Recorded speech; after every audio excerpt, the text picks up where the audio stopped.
Please welcome the incredibly talented and inspiring Jhett Tolentino. Good morning, sir. Morning. Okay, ito Salamat, na. salamat. Unang tanong kasi gusto kong malaman all about you. Can you tell us about your journey from the Philippines to Broadway at anong nag-inspire sa you to pursue a career in theater production?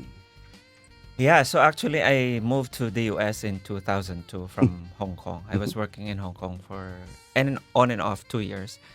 And then sa California ako nag-start as a sales and marketing VP ng isang electronics store. So I was selling high definition camcorders and television sets, yung mga projection TVs panahonan ko. The company was acquired by Radio Shack. So nawalan ako ng work. I had an option to stay in California, but gusto ko talaga maging flight attendant. So I applied sa Houston, Texas to be a flight attendant. Nakapasok naman. But may nag-invite sa akin na to go to the East Coast na magtrabaho sa mortgage company. So syempre, East Coast, New York, snow. So pumunta ako doon. And then, it's because of New York that's everyday Broadway. Walang friends and family. Sa daytime trabaho, sa gabi, Broadway. So doon ako na-expose. Because growing up in the slums of Iloilo, wala talaga akong exposure sa arts. So, Talaga lang? Talaga.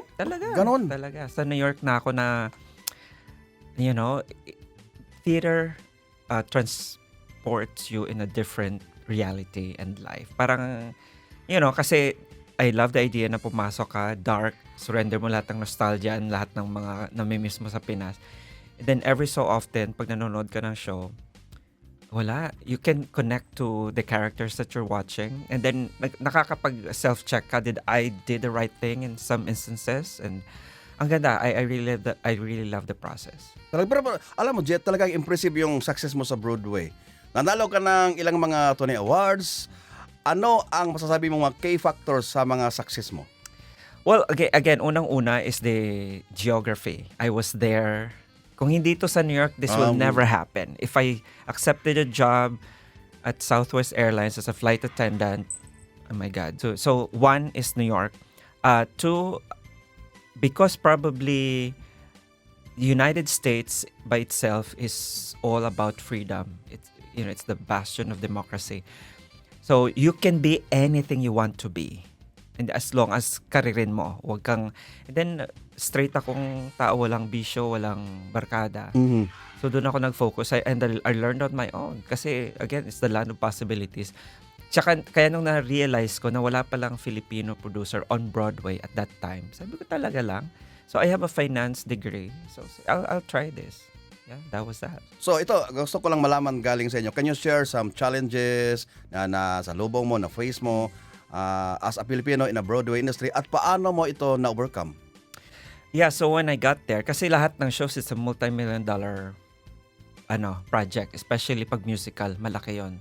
Usually over $10 million sa mga budget.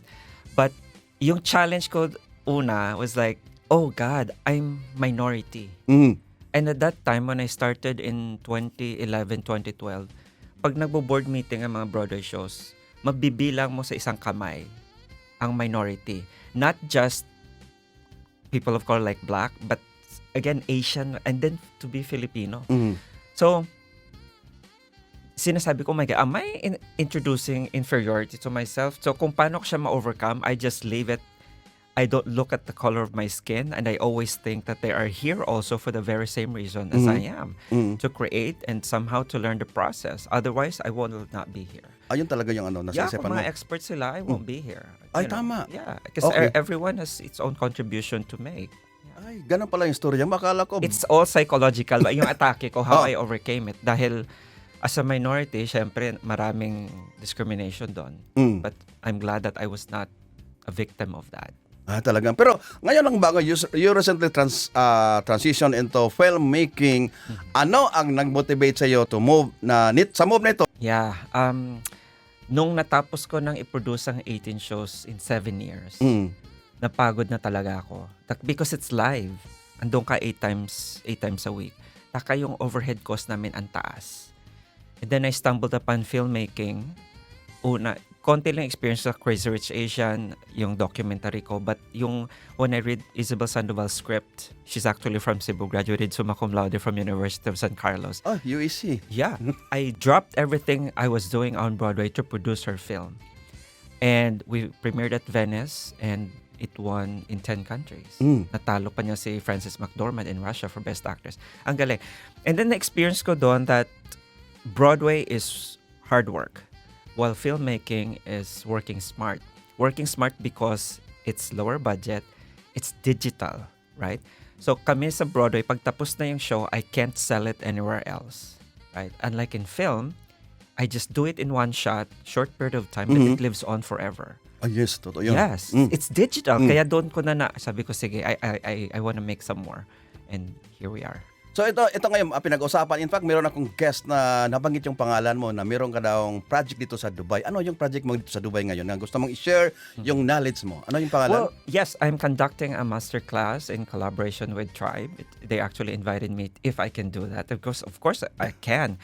Because I want to be able to share my experience. So pwede mong ibigay sa amin sa mga katap na kinig sa amin sa kahit konting overview or lahat na overview tungkol itong masterclass on mastering indie filmmaking. Just to be transparent, I didn't go to school for production or producing or filmmaking. Okay? I have an accounting degree. I come from the finance world. But again, because I was exposed to, I've been doing commercial producing for 12 years. I've worked with so many directors and a lot of Oscar winners, both on stage and in films. And eto, again, I'm sharing my experiences, not from textbook that I learned it from anybody. So eto talagang experience ko to. And I want to bring in the trend, what's going on in Hollywood. And I'd like the up-and-coming filmmakers to be equipped with all this information because I wish I had this access before I started. Wala Yes. Wala akong access talaga. I had to learn on my own. And it's just a guide, whether they take it or not. Because it's a form of art that they can explore however they want. But it's better that if they're equipped with the right information. Para naman sana kinig ngayon, can you make a breakdown some of the key topics, mga lesson covered nitong masterclass na gagawin mo? Yeah, I'm gonna start with a little bit of the history. I think it's always good to start with the history.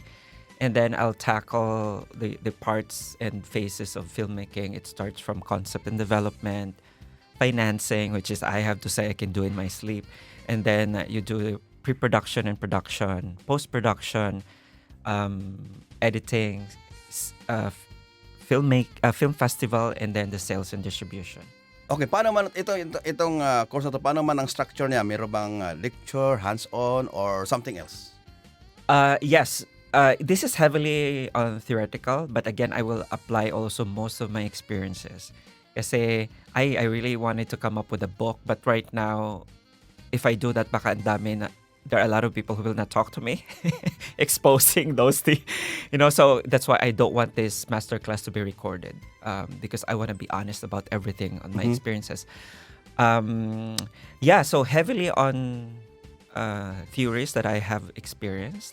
And of course, my application, I want the participants to be able to apply what they learned from me. I will just ask help with one particular local filmmaker because ayoko magmarunong. Okay? Ayun talaga. May limited ang aking knowledge and experience, but still, because I had the grasp of both Broadway and Hollywood experience that I wanna. Pwede bang mga beginners o yung mga experience na sino ba yung mas magandang dadalo nito? Yeah, it's actually, for me, it's open to everybody. Okay. I don't want to limit those who...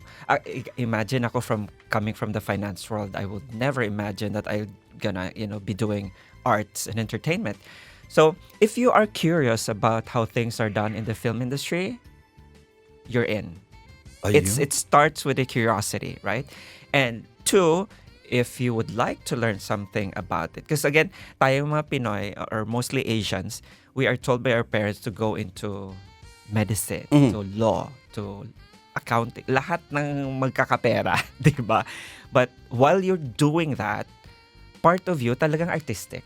Mahilig tayo sa kumanta, di ba? Sumayaw.